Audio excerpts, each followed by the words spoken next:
दोस्तों नमस्कार, मैं सौरभ गोस्वामी। क्या सिंधिया के साथ फिर से कोई खेला होने वाला है? सिंधिया भारतीय जनता पार्टी का इस समय चेहरा है और गुना अशोकनगर लोकसभा सीट से भारतीय जनता पार्टी ने उन्हें प्रत्याशी बनाया। ये वही सीट है जहां से लगातार सिंधिया घराने से कोई ना कोई जीतता हुआ चला आ रहा है, लेकिन एक चुनाव ऐसा भी हुआ जहां सिंधिया को हार का मुंह देखना पड़ा। ज्योतिरादित्य सिंधिया अपने ही करीबी केपी यादव से हार जाते हैं।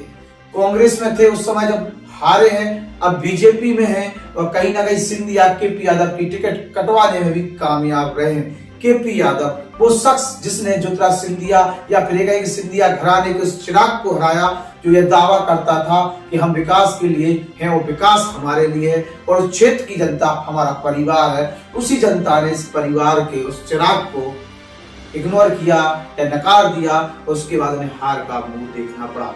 शिवपुरी हो, अशोकनगर हो, गुना हो, ये पूरा जो क्षेत्र है ये सिंधिया की एक परंपरागत सीट मानी जाती है इस सीट पर। और उसके बाद इस परिवार का दबदबा भी है। लगातार यह परिवार राजनीति का केंद्र बना रहा और राजनीतिक कल्याण की चर्चा होती रही।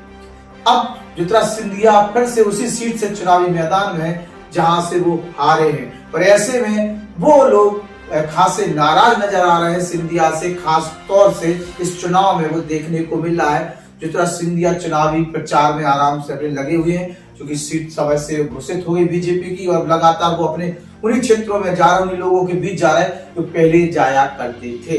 लेकिन उस समय वो कांग्रेस का चेहरा हुआ करते थे और बीजेपी उनकी प्रतिद्वंदी पार्टी थी और बीजेपी के लोग भी उनसे कहीं ना कहीं राजनीतिक दबाव रखते थे। हम लोग पिछोर में थे। पिछोर में ज्योतिरादित्य सिंधिया का कार्यक्रम था लोधी समाज के लोगों से, तो जाटव समाज के लोगों से।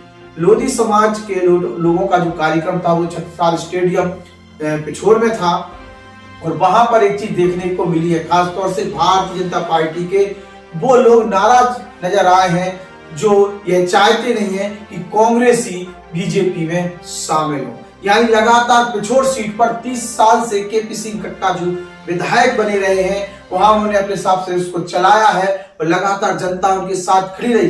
लेकिन संघर्ष के तौर पर वहां पर बीजेपी ने बड़ा संघर्ष किया, वहां के स्थानीय नेताओं ने बड़ा संघर्ष किया और उसके बाद प्रीतम सिंह लोधी को जिताने में कामयाब रहे हैं।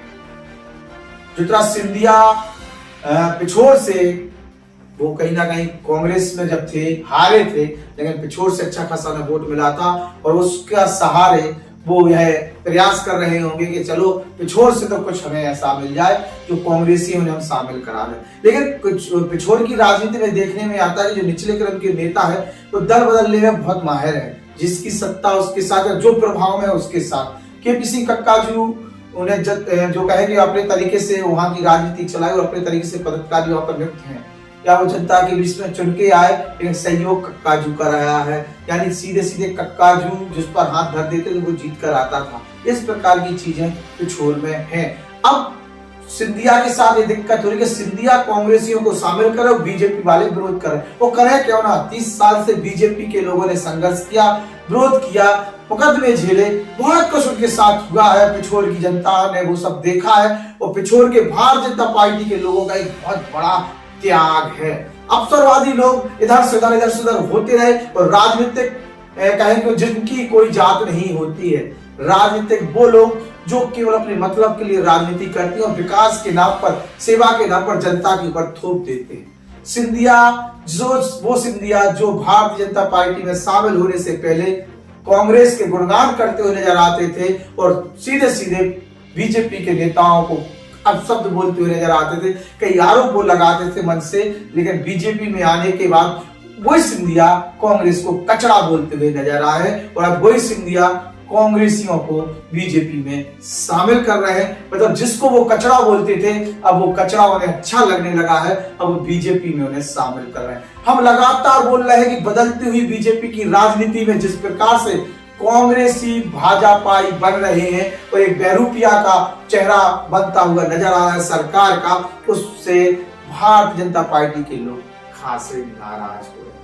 और वो कार्यकर्ता, कैडर में कार्यकर्ता जो बीजेपी से आत्मा से जुड़ा रहा है, वो कहीं ना कहीं नाराज हो रहा है और कांग्रेसी बीजेपी में शामिल होकर उन कांग्रेसियों को संरक्षण दे रहे हैं जो अभी तक सत्ता से बाहर थे।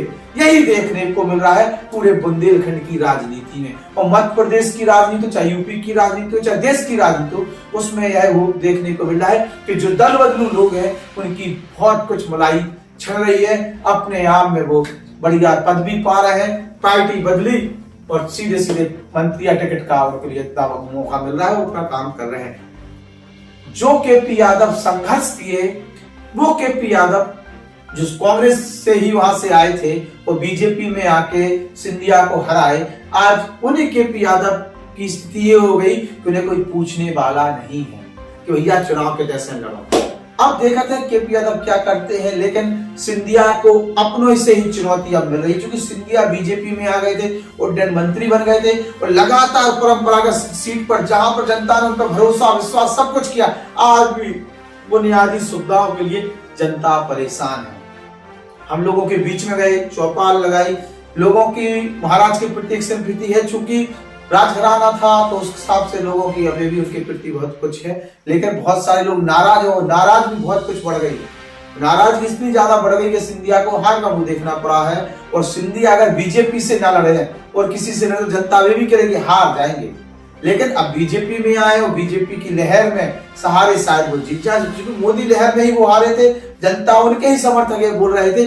अब वो बीजेपी में आए तो मजबूत हो गए हैं और अब कहीं ना कहीं की जीत पक्की होती नजर आ रही है। ऐसे हम नहीं, जनता बोल रही है कि अब तो यही कहेंगे कि अभी भी सिंधिया को चुनौती मिलेगी उन लोगों से जो बीजेपी के भीतर ही हैं और नाराज हैं, जो खास तौर पर संघर्ष किए, मुकदमे झेले, बहुत कुछ उन्होंने झेला और उसके बाद प्रीतम लोधी को वहां से विधायक बनाए, आसपास के लोगों को विधायक बनाया और उसके बाद कांग्रेस की जो वर्चस्व था उसको कमजोर किया, और अब सिंधिया उन्हीं कांग्रेसियों को जोड़ते हुए नजर आ रहे हैं। यानी जिन लोगों से संघर्ष करके वो अपने आप को खड़ा किए हैं, उन्हीं लोगों को सिर पर बैठाने का काम ज्योतिरादित्य सिंधिया कर रहे हैं, और कहीं ना कहीं भारतीय जनता पार्टी के मूल कार्यकर्ता इससे नाराज है। इस यही कारण था कि सिंधिया के कल के जो कार्यक्रम थे, जिनमें बड़े पैमाने पर कहें कि बीजेपी में शामिल होने के लिए प्रक्रिया चल रही थी कांग्रेसियों की, वो कहीं ना कहीं स्थगित होती नजर आई, वो पूरी प्लानिंग फेल होती नजर आई और लोगों ने खुलकर विरोध किया।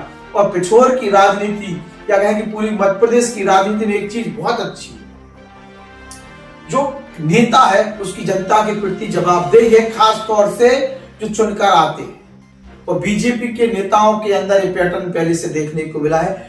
कांग्रेसी भी अपने तरीके से अपनी जिम्मेदारी निभाते होंगे, लेकिन सिंधिया की जो स्थिति रही उसके बाद जो लगातार सिंधिया कांग्रेस में रहे और कांग्रेस से जीतते आए, तो सिंधिया हो चाहे केपी सिंह हो या उनके लोग हो, कहीं ना कहीं बीजेपी वालों को एक बड़ा संघर्ष उनसे करना पड़ा है।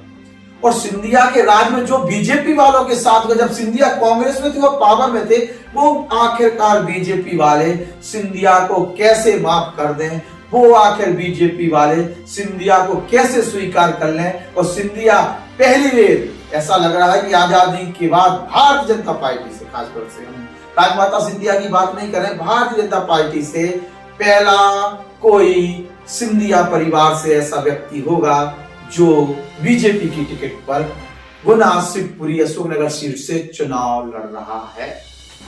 सिंधिया को क्या टक्कर मिलेगी, चुनाव परिणाम क्या होंगे, क्या जनता बोल रही है, क्या वहां की चुनावी स्थिति बन रही है, सब को लेकर हम लगातार लोगों के बीच में है और बुंदेलखंड की तमाम सीटों पर हम लगातार पहुंचेंगे और आप लोगों के बीच में चर्चा करेंगे।